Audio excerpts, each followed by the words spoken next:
السلام عليكم ورحمة الله وبركاته. ازيكم يا حبايبي، عاملين ايه؟ نسمي باسم الله كده، وهنعمل لكم النهارده صينية بطاطس بالكفتة. فكده معانا 700 جرام لحم، كان كيلو خدنا منه شوية، ودولي عودين بقدونس، وبصلاية مبشورة،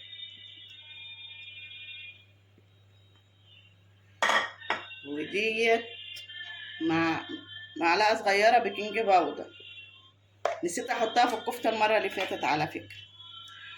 ودي معلقة واحدة نشا عشان هي الكفتة قليلة عن النباتك. وديت بقى ملح أبيض، بابريكا، قرفة، بودرة توم، كزبرة. دي برضو الخلطة بتاعتنا اللي احنا قلنا عليها، اللي هي ايه، فلفل اسود وحبان. وديت بقى خلطة الكفتة، وهنحطهم على قلب بعضيهم كده. كمالة الخلطة ايه، صفار بيضة بقى عشان استكبرنا البيضة، بياض بيضة، معلش بياض بيضة، على فلفل اسود عشان ما تبقى الزفرة. وهنعجن العجنة ديت، وهنديها طحنة في الكبة، وهنصبحها ونوريها لكم بقى واحنا بنعملها عشان ما نطولش عليكم الفيديو. اهي كل الحاجة اهي مش حاطين حاجة تاني، بس هنحط بقى مع الطحن حتة فلفل حامية كده، حمرا، وكده مش حاطين اي حاجة خالص اهو. البصل بقى اللي هنحطه على البطاطس على ما نحمر الكفتة، ونحطه على بعض. حطينا عليه البصل حاجاته بقى، ملح وفلفل وبهاراتها بقى، بهارات البطاطس اللي انتوا عايزينها، الحاجة اللي بيكوا عايزينها اهي. البهارات دي المفروض كل واحد بيحطها تبع ذوقه، فحبة برضو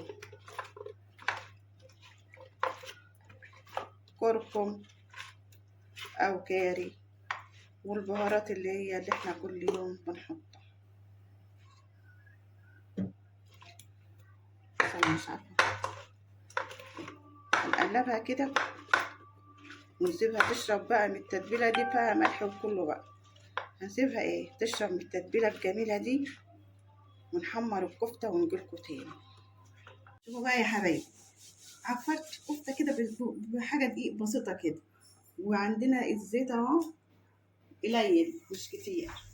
اه وهنعملها، مش هنحمر تحمير بقى، نص تحميرة كده، يعني هتاخد تشويق زي اللي بتشوحي حاجة كده. طبعا على النبي هتاخد صينية بطاطس بالكفتة خطيرة.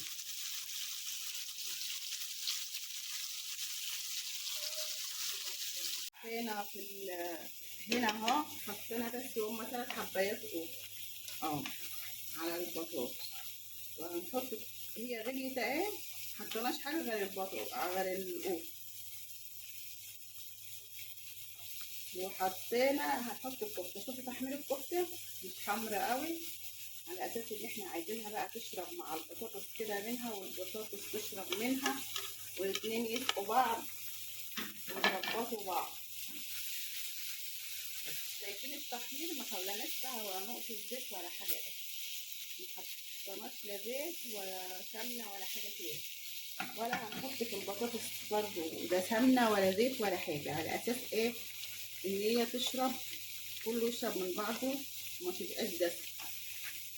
البطاطس عارفة البصلة اللي بتطلع شعر ده ماليش شعر.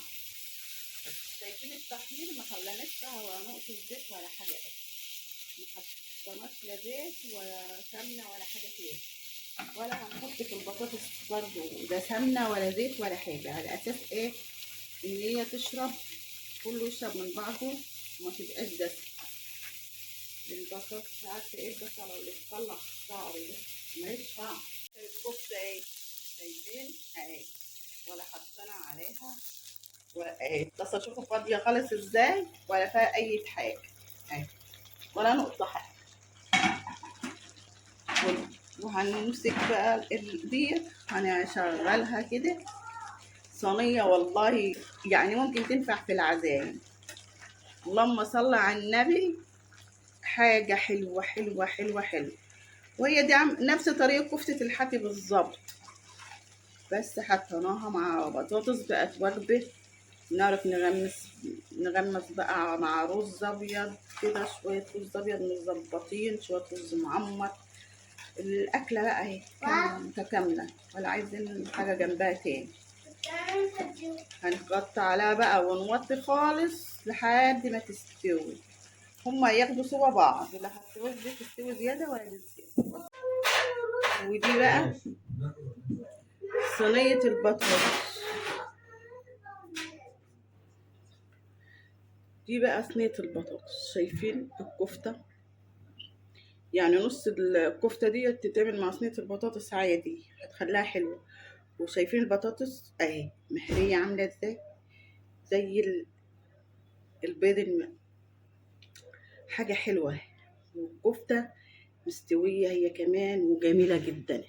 بوريكم كل حاجه بايه، بتكتها اهي. كفته شوفوا قلبها، ولو قعدت على النار ساعه تاني ما يجرالهاش اي حاجه اهي.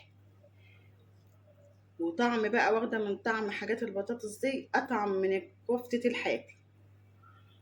اللهم صل على النبي، والله العظيم جربوها، جربوها مش هتندموا.